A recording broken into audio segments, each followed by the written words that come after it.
memberi kebaikan dimanapun kita berada pada waktu ini. Saudara pendengar yang dirahmati Allah, insya-Allah untuk pertemuan kita pada kali ini kita memetik ayat yang ke-82 daripada surah Taha. Allah Subhanahu wa taala berfirman, A'udzu billahi minasyaitonir rajim. Bismillahirrahmanirrahim. Wa inni laghaffarul liman taba wa amana wa amila salihan thumma ihtada.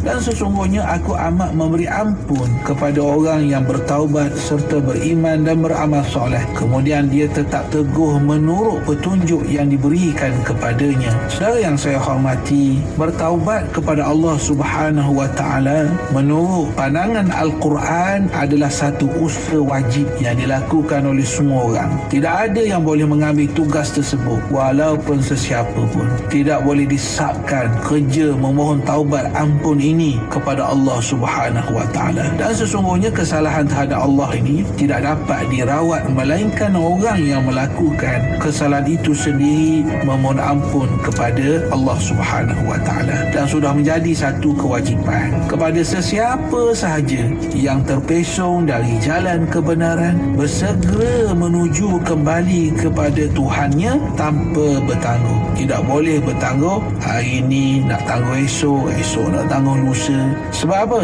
Sebab peluang itu belum tentu datang. Contohnya kita kata kita nak tunggu besok, adakah ada ruang kepada kita? Adakah masih ada kehidupan kepada kita untuk esok hari? Itulah yang kita nak sebut supaya setiap daripada kita berusaha supaya kita bersegera melakukan taubat kepada Allah. Kerana setiap penangguhan untuk melakukan satu cara hidup baharu dengan amalan yang berfaedah, artinya kita lanjutkan zaman kegelapan yang sepatutnya kita tinggalkan sejauh-jauhnya. Sidang pendengar yang dirahmati Allah Subhanahu wa taala, sesungguhnya keperluan taubat ini bukan untuk orang ataupun golongan yang tertentu sahaja.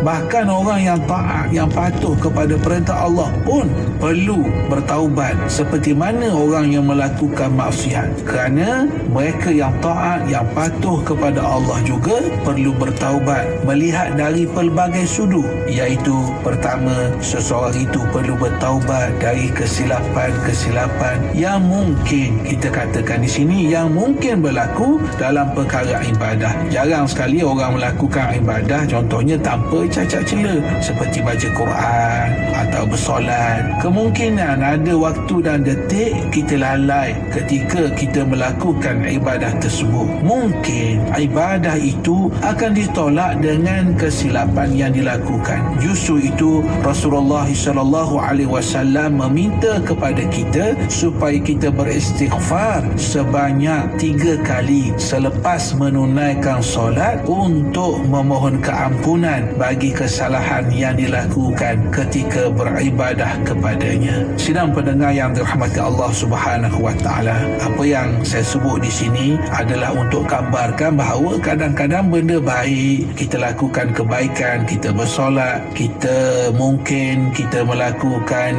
ibadah-ibadah tertentu, cuma mungkin ada kekurangan-kekurangan yang kita lakukan. Justru kita mohon Allah Subhanahu wa taala mengampuni kesalahan-kesalahan kita. Jadi insya-Allah kita berhenti di sini dahulu, insya-Allah kita sambung lagi. Aqulu qali hadza wa astaghfirullahal azim li wa lakum. Wassalamu alaikum warahmatullahi wabarakatuh.